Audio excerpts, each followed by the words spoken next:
But you got to recognize that many religions have prescribed periods of fasting.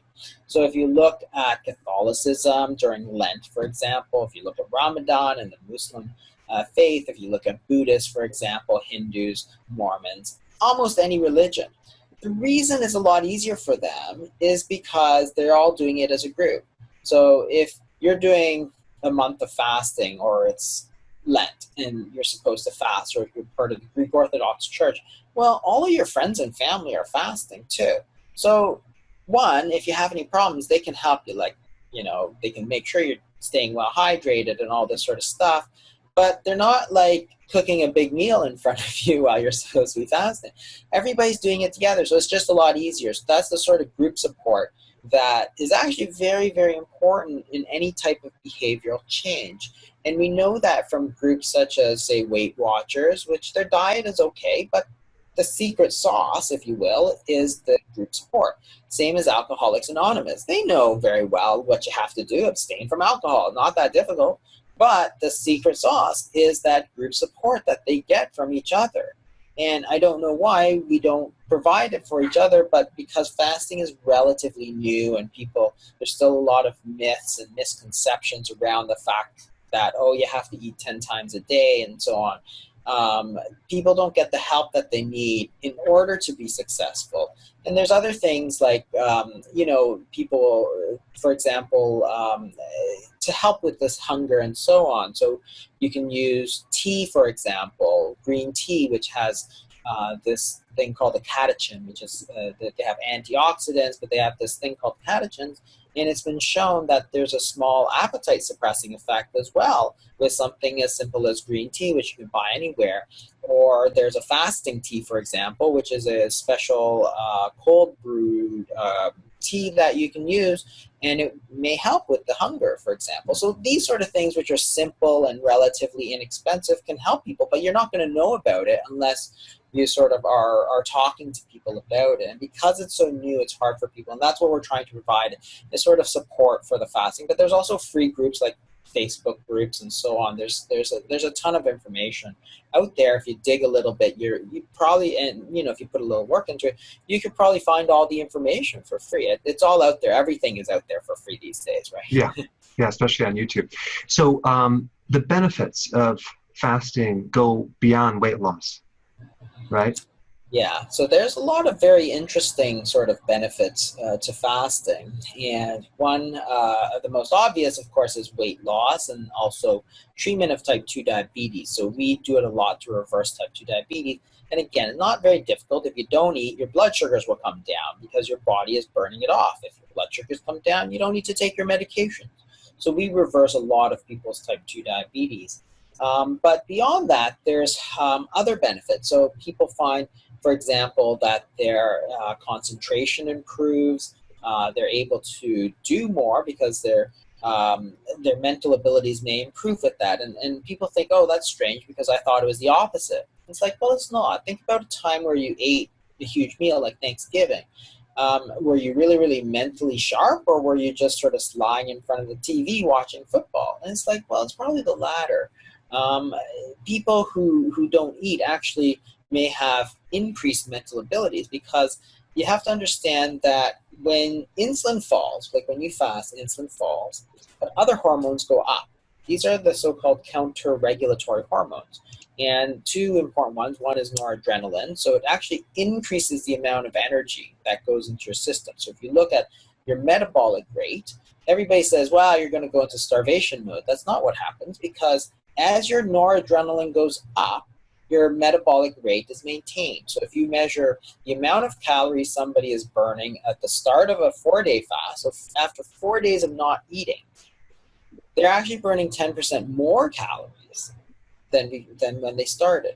And it's because of this counter-regulatory hormone. So you're changing the hormone so that you're actually flooding your body with energy. The reason is that this is a survival mechanism. So if you think back to caveman days, suppose you're a caveman and you don't eat for a few days. If you got weaker and mentally dulled, well, you would really never eat again, because it's a spiral, right? You don't eat, you get a little weaker, a little bit, less mentally sharp, which means you're less able to get food. And so it's even harder to get food. So you go another day, and that's worse and worse and worse. You spiral down and you die. Then we wouldn't be sitting here today. So it's instead of that, and Mother Nature is just not that stupid, right? Instead of that, what it does is our body doesn't shut down. It actually switches fuel sources from food to body fat and pumps us up full of energy. So noradrenaline goes up and growth hormone goes up, which is the other hormone we're going to talk about. And when you do that, you increase your mental abilities and you increase your energy so that you can go out and hunt and get some food to eat. So people have done studies, for example, on memory, and it increases with fasting, and people have done, have talked about it. So what was really interesting to me is when I was reading a biography of this prisoner of war in Japan, an American prisoner of war, and they're literally starving, like they have almost nothing to eat. And he describes these incredible mental feats. He says, other prisoners were learn Norwegian in like 4 days, and he was reading a book entirely from his mind, and these incredible mental feats. And he goes, wow, it's just the astonishing mental clarity of starvation. Like, wow, like they actually wrote that. I'm like, wow. Somebody who actually went through severe starvation, because that's what it was in these prisoner of war camps, understood that people got so smart doing this. It was just like, oh yeah, I see it every day. Like, this guy's doing this and this guy's doing this. And it's incredible. And this is one of the reasons that the intermittent fasting has taken off in Silicon Valley. It's like the hottest diet trend, because like these are not people trying to lose weight. They're these computer geniuses, but they're competing against other computer geniuses. And if you're a little bit smarter, that's the difference between being Facebook and being MySpace, right? You could either be a billionaire or you could be nothing, right? So that extra little mental edge is huge. And if you can do it while doing something healthy and doing something free and basically hacking yourself into that extra mental edge, hey, it could mean a lot, right? It's just like performance athletics. That last little bit is so important. So that mental ability is one of the benefits. The increased energy is one of the benefits, and we hear it all the time. People coming in and they're saying, "Oh wow, I have so much energy." A lady we had who couldn't barely go from the waiting room to my office. Like we basically, the next time she was like running in. It was crazy because she was on all this insulin. And remember, insulin, which goes up when you eat, is a storage hormone. It tells your body to store the energy. So if you're taking a ton of insulin, your body is busy storing all this energy, and you're not able to use it because it's all going into storage. So when we took her off, we allowed her insulin to go low, which allowed her body to start releasing these energy stores. Remember, it's not that you're shutting down your body, you're switching your fuel sources from food to body fat. And it's like, that's perfect. That's exactly what we want to happen. And then there's more theoretical benefits. So for example, Alzheimer's disease, some people have thought that intermittent fasting may be very beneficial because you stimulate this other sort of cellular cleaning process called autophagy. So when you, particularly when you're doing water fasts, get past a certain sort of 24 to 36 hours, you stimulate a process called autophagy, which is where your body actually breaks down protein. So you break down these subcellular parts, which tend to be the older parts that aren't working so well. And everybody thinks, wow, breakdown of protein, that's really bad. It's not really bad because the other hormone that goes up quite a bit is growth hormone. So when you do a sort of a feeding fasting cycle, as you fast, you're going to break down some protein. But as you start to eat again, because growth hormone is way up, you're actually going to rebuild that protein. So it's a whole sort of renewal process. So it's just like renovating your bathroom, for example. The first thing you got to do is actually throw out that lime green tub from the 70s, right? If you don't take that out, you can't put a new one in. So the first step is to actually break it down, then rebuild it. And that actually keeps you functioning better than if you never broke it down in the first place, which is why a lot of people consider the fasting, which used to be called sort of a cleansing thing, which is what it is. You're cleaning out that old stuff in your body, and you're trying to renew it with new stuff, which is like perfect because it's a free process. And it's a process that's been used for thousands of years, not as something which is like, oh, I'm going to punish you. It was used because people knew that it was sort of intrinsically healthy for staying well and all this sort of thing. So it's a fascinating because science, sort of modern science, is just sort of catching up to this sort of 2,000-year-old idea that once in a while we should fast, whether it's the Prophet Muhammad with Ramadan or if it's Jesus Christ with Lent and all that. We're just catching up to this idea that, hey, these guys, they didn't know the science, but they knew that when people did this, they actually stayed relatively healthy. Because remember, there's no obesity 2,000 years ago, or there's very little. But it's something that's healthy. And hey, now we're realizing, yeah, it can be healthy. And even for things like cancer, well, same thing. Cancer is a disease of increased growth. So if you fast, you're going to shut down these growth pathways. So everybody thinks, cancer is a genetic disease, but in fact, there's a lot more to it than that, because the World Health Organization categorizes, I think, 11 or 14 cancers as obesity related, including common ones like breast cancer and colorectal cancer and so on. So if you allow insulin to fall, you're not going to have these growth signals, which is going to possibly prevent a lot of these sort of obesity-related cancers from gaining hold. That's theoretical, but makes a lot of sense these days. Absolutely. What type of fasting do you do personally? I typically stick to sort of 24-hour fast, and that's because our sort of number one rule for fasting is to fit it into your lifestyle. So if you do something very intrusive on your lifestyle, you can do it, but not for very long. It's a therapy, right? It's therapeutic.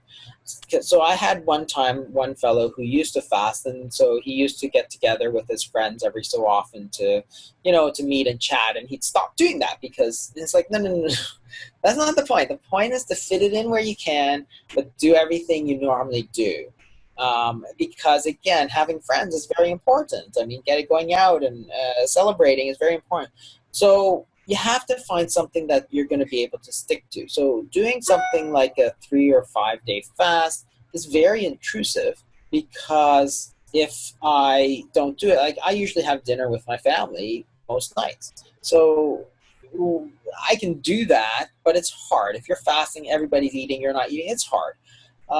So that to me works the best. So a lot of 24-hour fasts, and once in a while I'll throw in a longer fast, so 3 days or longer, and that's typically after I go on vacation. And on vacation I typically don't fast, because again, I'm with my family most of the time, and they want to eat and we'll go out. I'll still try and limit stuff, but on the other hand, you don't want to be the party pooper all the time, right? You don't want to say, oh, I'm the guy who won't do anything and won't go out and all this sort of stuff. There's no balance there. So you got to find what works for you. And for some people it's longer fast, some people shorter fast, but that's the sort of thing I stick to. When my hands start to get a little tight, then I do more fasting. Right. If I'm really busy, then I do more fasting. When I decide to, like during holidays, so typically I'll do Christmas, for example, I won't watch what I eat at all, and I will probably do very little fasting, and also during vacation. And I've made that decision, but I know that I have to make up for it afterwards. So, right. I just went on vacation, and I had a lot to eat, and it felt great. And then I got back, and my pants were a little tight, and I upped the fasting. So I'll typically do it at least twice a week, but the last couple of weeks I've been doing it 4 to 5 times a week, and now my pants fit better now. So did you find before you started fasting that were you the grazer that snacked between meals and at night? Were you that type of person? Not typically, but I think that we had all sort of started becoming that. So if you look at meetings and so on, right? So you go to a meeting. I don't know if you do a lot of meetings, but like at the hospital or at any company, and you have a meeting at 10 a.m. and there's muffins. And you go for lunch meeting, there's lunch. And then you go for an afternoon meeting and there's more muffins or donuts or cookies or something like that, right? And the problem is that when they're there, it's extremely tempting. And that's something that's new. And it's like, that's something that we don't need. We got fined in the 60s and 70s without sort of muffins and bagels at the 10 a.m. meeting. So why do we need it now? And so we had all sort of become that sort of, oh, we should eat something. And it's the same. It's become ingrained in our society, and I think it's very unhealthy. So my son went to camp this week, and they send me back an email saying, oh, welcome to camp. We're going to provide lunch and 2 snacks. I'm like, why? It is the same thing. But why do all these kids need snacks? I don't know if you have kids, but you go play soccer, for example. So the kids used to play soccer, and at every halftime, somebody thought it was necessary that the kids have some juice and cookies. I'm like, why? I used to go out and play soccer, as did everybody else in the 1970s, and guess what? Nobody ate snacks. My parents weren't chasing me around with a juice box and 2 cookies. I'll tell you that much. You just went out and played and had a great time. You didn't even think twice about whether you wanted to eat because you're too busy playing. Yeah, I mean, your parents would sit down. All of us would sit down, 3 meals. But then now it's like everyone's on the run. Grab some quick food. No one eats, sits down. It's like it's completely shifted. The whole lifestyle is shifted to small snacks, bring a snack between meals, after school, the whole thing.